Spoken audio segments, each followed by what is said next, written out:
আসসালামু আলাইকুম সবাইকে। আপনারা সবাই আমার আগের ভিডিওতে দেখেছেন যে আমরা সবাই এখানে মিলে গাড়ি সাজাচ্ছিলাম।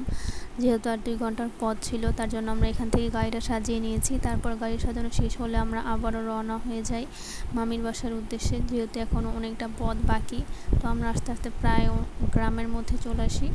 এই গ্রামটা অনেক সুন্দর ছিল। এখানে আশেপাশে অনেক ধান ক্ষেত ছিল। আমার ইচ্ছে হচ্ছিল আমি এখানে নেমে একটু হাঁটি, বাট কী করার, এখন তো নামা যাবে না। আমাদের প্রায় তখন 6টা বেজে গিয়েছিল।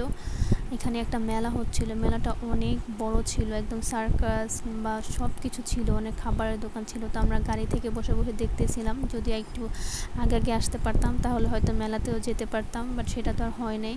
তো এই যে আমরা যাচ্ছিলাম, তখনও সূর্য দেখা যাচ্ছিল একদম ডুবে যাবে এরকম একটা অবস্থা, বাট তখনও আমরা পৌঁছাই নাই, এত দূর ছিল বাসা।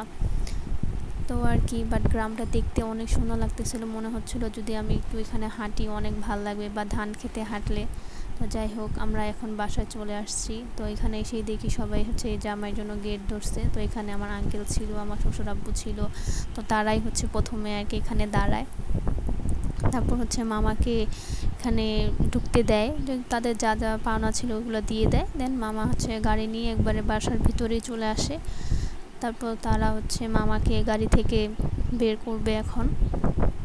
তো মামা গাড়ি থেকে বের হয়ে সবার সাথে আর কি সালাম দিচ্ছিল, সবার সাথে কথা বলছিল, সবাই সবার সাথে একটু পরিচিত হচ্ছিল। তারপর মামাকে হচ্ছে রুমে নিয়ে যায়। আমরা যখনই পৌঁছাই তার মধ্যে হচ্ছে তখনই মাগরিবের আজান দিয়ে দেয়। তো তারা হচ্ছে সবাই আগে মসজিদে যায়, নামাজ পড়ে, দেন সেখানেই মামার বিয়ে হয় নামাজের পরে। আর এই যে এখানে হচ্ছে আমাদের মামি রুমে এই যে হিজাব পরে বসে আছে নিচে, এইটা হচ্ছে আমাদের নতুন মামি। বাট মামি খুবই সিম্পল ছিল, খুবই সাদামাটা ছিল। সে একটু সাজেও নেই কিছু, কারণ সে বলেছে সে এইভাবেই আসবে, এই জন্য সে কিছুই করে নাই। আসলে তাদের বিয়েটাই হচ্ছে খুবই সাদামাটাভাবে, তেমন কোনো কিছুই হয় নাই। মামি তার বিয়ের শাড়িও পরে নেই, জাস্ট একটা 3 পিস পরে হিজাব পরে বসেছিল। তো যাই হোক, এটা হচ্ছে মামির ইচ্ছা ছিল। তারপর বিয়ে শাদী শেষ হয়, তারপর আমরা এখানে খাওয়া দাওয়া করি। যেহেতু প্রায় তখন 8:30টার মতো বেজে গিয়েছিল আমাদের খেতে খেতে। তো যা পেরেছি তা খেয়েছি, একটু ভিডিও করে নিলাম যে আসলে কী খেয়েছি। তেমন কিছুই খেতে পারি নাই, অনেক গরম ছিল প্রথমত। তাও আলহামদুলিল্লাহ খেয়েছি। আর এখানেই তো বগুড়ার দই না খেলে কি হয়, দইটাও অনেক মজা ছিল। আমি আসলে মেনলি বগুড়ার দই খেতে অনেক পছন্দ করি। তারপর খাওয়া দাওয়া শেষ করে আমরা মামিকে নিয়ে আমরা বের হয়ে যাই। যখন বিদায় হচ্ছিল তখন আমি আর ভিডিও করতে পারি নাই, কারণ অনেক গরম ছিল, এই জন্য আমি গাড়িতেই বসেছিলাম। তারপর মামিকে নিয়ে আমরা রওনা হয়ে যাই বাসার উদ্দেশ্যে। আমাদের বাসায় আসতে আসতে প্রায় তখন রাত 2:30টা বেজে যায়।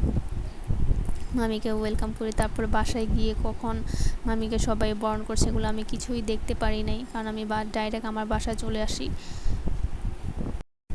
মামিদের রুম সাজানো হয়েছিল, আমি সেটাও দেখতে পারি নাই। তো কী আর করা, যাই হোক, আজকের ভিডিওটা এই পর্যন্তই। কেমন লাগলো সবাই কমেন্ট করে জানাবেন, এবং লাইক আর শেয়ার করে দিবেন। বাই বাই, আল্লাহ হাফেজ। দেখেন কি সুন্দর এটা, তাই না?